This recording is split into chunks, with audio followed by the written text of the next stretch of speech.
અરે યાર તૃપ્તિ, મારે વેઇટ લોસ કરવું છે અને મને ભૂખ પણ બહુ લાગે છે, ફૂડી છું અને મને તો ફાસ્ટ ફૂડ ખાવાની બહુ આદત છે. મારી એ આદત જતી જ નથી.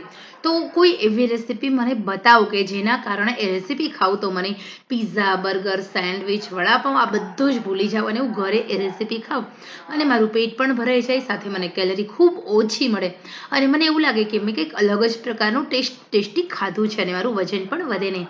તો મિત્રો, વેઇટ લોસ માટે, વધતા વજનને કંટ્રોલ કરવા માટે, ફૂડી લોકો માટેની આ બેસ્ટ રેસીપી છે. આ રેસીપી માત્ર ને માત્ર 3 જ વસ્તુમાંથી બને છે: પલાળેલી મગની દાળ, ચોખા અને દહીં. મિત્રો, ખરેખર આ સરસ મજાની રેસીપી છે. અહીંયા આપણે 1 વાટકી એવી મગની દાળ લેવાની છે, સામે અડધી વાટકી ચોખા લેવાના છે. 4 થી 5 કલાક માટે આ બંને વસ્તુને પલાળી દેવાના છે. ફોતરાવાળી મગની દાળમાં પ્રોટીન તત્વ પુષ્કળ છે અને સાથે સાથે અડધી વાટકી ચોખા લેવાના છે. જ્યારે મગની દાળ સાથે ચોખા ખાવ છો ત્યારે ચોખામાં રહેલું જે કાર્બ છે નાશ પામે છે, એની આડઅસર ઓછી થાય છે. 2 ચમચી દહીં અને 2 તીખા મરચાં લેવાના છે. આ રેસીપી માટે આટલું ઇનફ છે.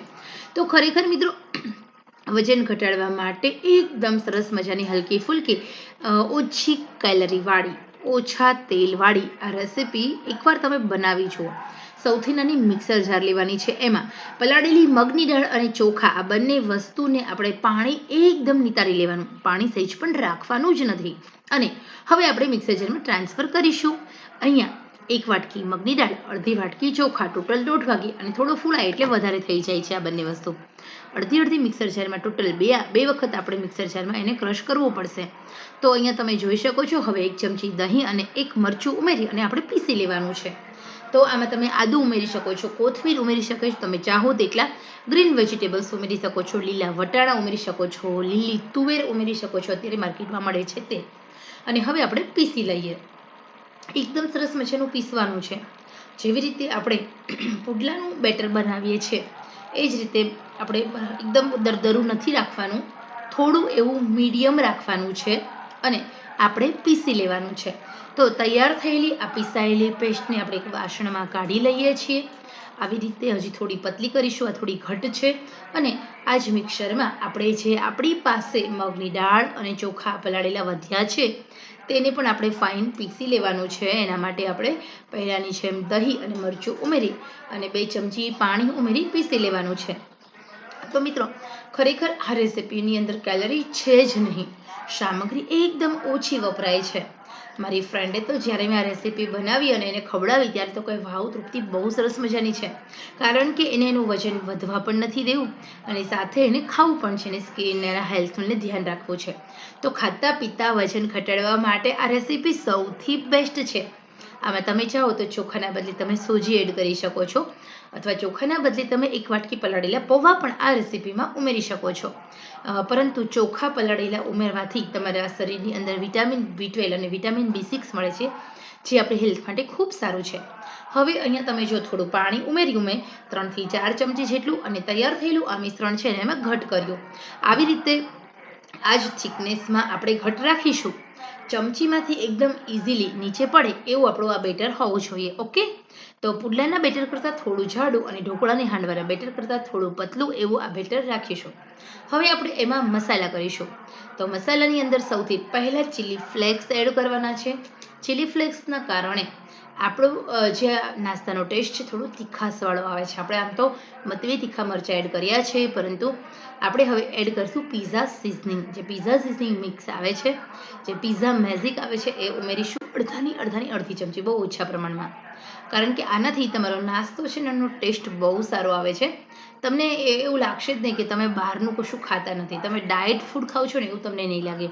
આ સ્પેશિયલ ડાયટ ફૂડ છે. ઓકે, હવે આપણે હલાવી લઈશું અને હવે માત્ર નમક અને સોડા ઉમેરીશું, બીજો કોઈ જ વસ્તુ ઉમેરવાની નથી. અહીંયા મેં નમક ઉમેર્યું છે. નમક ઉમેરી થોડું અમથું જીરું કાચું ઉમેરું છું, હલાવી લઉં છું. આપણે થોડું હલાવ્યા પછી હવે આપણે એમાં એડ કરશું ખાવાના સોડા. 1 પિંચ જેટલા ખાવાના સોડા ઉમેરવાના છે. તમારા પાસે ઈનો છે તો તમે આરામથી ઈનો ઉમેરી શકો છો. તો અહીંયા તમે જો 1 જ પિંચ જેટલા ખાવાના સોડા ઉમેર્યા અને સોડાને એક્ટિવેટ કરવા માટે થોડું પાણી ઉમેર્યું અને હવે આપણે હલાવી લઈશું. આવી રીતે થોડા સોડા ઉમેરવાથી આપણો નાસ્તો છે એ સ્પંજી અને થોડો પોચો બને છે. હવે હલાવી લઈશું અને તૈયાર આ નાસ્તો છે એ જ્યારે સોડા ઉમેરો છો ત્યારે જે કઢાઈમાં તમારે આ નાસ્તો બનાવવાનો છે એ કઢાઈને ગેસ પર મૂકી દેવાની છે. ઓકે, અને એમાં 1 ચમચી તેલ મૂકવાનું, વધારે તેલ મૂકવાનું નથી. અને હવે ક્લોઝ નાસ્તો છે એટલે આપણે જીરામાં બનાવીશું, જેના કારણે એનો ટેસ્ટ બહુ સારો આવે છે. તો અહીંયા આપણે થોડું હલાવી લેવાનું છે. હલાવી લીધા પછી આપણા નાસ્તો છે એને આપણે એક કઢાઈમાં આ નાસ્તો બનાવવા માટે મેં અહીંયા 1 ચમચી તેલ લીધું છે. હવે અત્યારે જે નાસ્તો છે એ ચીઝવાળો બનશે. આમાં આપણે વેઇટ લોસ નાસ્તો બનાવવો હોય તો બીજો જે નાસ્તો બનશે વેઇટ લોસ બનશે. પહેલા નાસ્તો, કારણ કે કોઈ પણ વસ્તુ તમારે કઢાઈમાં કરવી હોય તો થોડું તેલ મૂકવાનું હોય છે. તો આ નાસ્તો હું મારા શિવાંશ માટે પહેલો રેડી કરું છું. બીજો નાસ્તામાં તેલ એકદમ ઓછું આવશે, એટલે એ આપણા માટે હશે જે ડાયટ ફોલો કરતા હોય છે એમના માટે. તો જો તમે બાળકો માટે નાસ્તો કરો તો એનું તમારે પહેલા લેયર બનાવી લેવાનું, હાંડવા જેવું. ઓકે, તો અહીંયા હવે આપણે માત્ર ને માત્ર 2 ચમચા જેટલું જે બેટર છે એને આપણે ફેલાવી દઈશું. જીરામાં જ વઘાર કરવાનું છે, રાઈમાં વઘાર નથી કરવાનો. અને હવે આપણે ઉપરથી ચીઝ સ્લાઇસ છે એને મૂકી દઈએ અને એના ઉપર ફરી આપણે થોડું આપણે નાસ્તાનું લેયર ફેલાવી દઈએ. તો અહીંયા તમે જોઈ શકો છો નાસ્તાનું લેયર એકદમ સરસ મજાનું અહીંયા મેં ઉપર પતલું પતલું લેયર કરી દીધું છે. અંદર વચ્ચે ચીઝ છે. બાળકોને આ નાસ્તો બહુ ભાવશે, જે લોકોની બહારના ફૂડી છે ને. પરંતુ હા, આ નાસ્તો તમે ડાયટ કરો છો તો જેવી રીતે આપણે પહેલા બેટર રેડી કર્યું છે અને અડધી ચમચી તેલ મૂકવાનું, મીડિયમ આંચ રાખવાની છે ને આ જ રીતે ફેલાવી દેવાનું છે. લીડ કવર કરવાનું છે અને 3 મિનિટ સુધી આમ જ રાખવાનું છે. એકદમ ગેસની આંચ મીડિયમ હોવી જોઈએ. જેવી રીતે આ નાસ્તો ચડે છે એટલે તમે જોઈ શકો છો એનો કલર બદલાઈ જાય છે, થોડો ગ્રીન થઈ જાય છે, કારણ કે આમાં મગની દાળ પુષ્કળ પ્રમાણમાં છે એટલે આ નાસ્તો કેવો બનશે? ગ્રીન. સાચવીને આપણે ફેરવી લઈએ છીએ. તો નીચે ચીઝ છે, નીચેનું જે લેયર છે એની અંદર પતલા લેયરમાં મેં ચીઝ એડ કર્યું છે. હવે 2 જ મિનિટની અંદર આપણો આ નાસ્તો બનીને રેડી થઈ જાય છે. 2 મિનિટ પછી આપણે આ નાસ્તો એકદમ સરસ રીતે તૈયાર થઈ ગયો છે. તો હવે આપણે આ નાસ્તાને એક પ્લેટમાં લેવાનો છે, ડેકોરેટ કરીશું. હવે બીજો જે નાસ્તો બનશે એ વેઇટ લોસ છે, એમાં ચીઝ નહીં ઉમેરીએ. હવે અહીંયા પહેલો નાસ્તો અમે શિવાંશ માટે બનાવ્યો, બીજો હું ડાયટ માટે બનાવીશ. એટલા માટે કે પહેલા નાસ્તામાં હંમેશા તેલ વધારે જોઈએ છે અને બીજા નાસ્તામાં એક ટીપું તેલ હશે ને તો પણ આ નાસ્તો બની જશે. એટલે જે લોકો સ્પેશિયલ ડાયટ કરે છે એમને આ નાસ્તામાં ઓઇલની જરૂર નથી પડતી. તો હવે તમે જો મેં અહીંયા એક ટીપું જ તેલ ઉમેર્યું છે, બાકી થોડું હતું જ. અને આ નાસ્તાને આપણે ફેલાવી દઈશું અને જેવી રીતે આપણે પહેલા ચડવા દીધો એ જ રીતે ચડવા દેવાનું છે. આમાં આપણે ચીઝ બીઝ કશું એડ કરવાનું નથી. તો આપણો અહીંયા આ નાસ્તો છે, ડાયટ નાસ્તો છે, રેડી છે. હવે આવી રીતે આપણે આ નાસ્તો બનાવી લીધો છે. આવી રીતે આપણે કટ કર્યો અને પછી જે સોસ છે, મોયોનીઝ સોસ એટલે વ્હાઈટ સોસ છે, એના વડે મેં ડેકોરેટ કર્યું છે. અને હવે આપણે ટમેટા કેચઅપથી ડેકોરેટ કરીશું. તમે ડાયટ કરો છો તો તમે કોથમીરની ચટણી સાથે આ નાસ્તો ખાઓ. અને જો તમે નાના બાળકો માટે બનાવતા હોય તો નાના બાળકોને પણ મિનરલ્સ, વિટામિન્સની ખૂબ જરૂર પડે છે. નાના બાળકોને બહારનું ખવડાવવું એના કરતાં આવો હેલ્ધી નાસ્તો ખવડાવો. તો આવી રીતે ડેકોરેટ કરો, તમારા બાળકો પ્રેમથી ખાશે, હોંશે હોંશે ખાશે, માંગી માંગી ખાશે. તો મિત્રો ખરેખર પીઝાના ટેસ્ટને પણ સાઈડ પર રાખી દે એવો આપણો આ નાસ્તો બનીને એકદમ ફટાફટ રેડી થઈ જાય છે.